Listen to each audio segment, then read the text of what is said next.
الی الله تعالی. حضرت عبدالله ابن مسعود میگوید از پیغمبر خدا سوال کردم پیغمبر خدا کدام عمل از همه دیده محبوبتر و شیرینتر و خوبتر به سوی خدا هست؟ رسول اکرم میگه گشته گفتن الصلاة علی وقتها. سه عملی هست گفتن پیغمبر خدا که دوست داشته ترین عمل به سوی خداوند هست. گوش می اندازیم کدام عمل هاست که این عمل ها را خدا دوست می دارد. وقتی که خدا که اون عمل دوست داشت ما و شما بر همون عمل اگر چنگ می زدیم ما و شما را خداوند چکار میکند؟ دوست می دارد. یکم رسول اکرم گفتند نماز در وقتش ادا کردن این یکی از عملهایی هست که خدا این دوست می دارد. امروز اکثر سوالهایی که در ما می شود 30 دقیقه بعد شام و 35 دقیقه بعد شام و 40 دقیقه بعد شام نماز خفتن بخوانیم جایز است یا نه؟ نه، البته جایز نیست. بین امروز فتوای علمای ما و شما تا 1.5 ساعت اجازت دادن که بعد شام شما میتونین که بعد 1.5 ساعت نماز خفتن تان ادا کنید. مادامی که حکم علماست در گردن ما و شما واجب است اطاعت کردن او. اطیعوا الله اطیعوا الرسول و اولو الامر منکم. اونا اولو الامر هستند در ما و شما. باید که اطاعت کنیم. اگر چی مثال در 40 دقیقه و 35 دقیقه نماز خواندی اون نماز هم نمی شود و اون عمل در نزد خدا محبوب هم نیست، دوست داشته شده هم نیست و خداوند محتاج نماز تو هم نیست. از این خاطر از همه شما خواهش میکنم بین همون یک امت اساسی شیم، بین یک نماز بخونیم که از اون نماز ما و شما در نزد خدا یک برکات و یک ثواب در نامه اعمال ما و شما شود. اون نمازی که سراستی موار ما و شما میخوانیمش، نمازی که بی طاقتانه ما و شما میخوانیمش، وای چگونه نماز میشود؟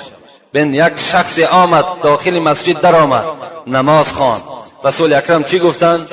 گفتند نماز را از سر بخوان. خیستن امر پیغمبر خدا را بجا آوردن، باز خیستن باز خواندن، رسول اکرم گفتند از سر نماز بخوان. باز خواندن، 3 بار تکرار شد، رسول الله گفتند باز نماز از سر بخوان. گشته گفتند رسول اکرم من دیگر از این دیده زیادتر نمیدانم، چه هست معنی نماز من؟ رسول الله گفتند که اعبد الله کأنک تراه فإن لم تکن تراه فإنه یراک. خدا را چنان عبادت بکن که خدا همچنانه که خدا را تو میبینی و اگر چنده که خدا را تو نمیبینی لکن خدا تو را میبیند. خدا را همچنان عبادت کن. اصلی فإنک لم تصلی، از سر بخوان نماز، زیرا اینکه تو نماز نخواندی. برای چی بود؟ برای پیغمبر خدا نگاه کرد که بسیار تیز رکوع میکرد، تیز سجده میکرد، مثل همون مرغ دانچینی که هست در کتاب ها می آید. امروز اکثری ما و شما همچنان نماز داریم، تیز نماز ادا کنیم، لیکن این نماز در نزد خدا هیچ قدر قیمتی ندارد. رسول الله گفتند دوست داشته ترین عمل به سوی خدا چی بوده است؟ نماز در وقت خودش خواندن، نماز در وقتش ادا کنیم. نمازی که در وقتش نباید، شناختن وقت خودش فرض است. اگر در وقتش نماز نخواندین نماز نمی شود. من سراسیمه گفته در ساعت 12 شما پیشین بخونین، من سراسیمه گفته در ساعت 4:30 سحر بامداد بخونین. اینا وقتش نیست. هر یک چیز به خودش وقت دارد. شناختن وقت این فرض است. دویم عملی که رسول اکرم گفتن خداوند دوست می‌دارد این چی است؟ بر الوالدین، خدمت کردن در حق پدر و مادر.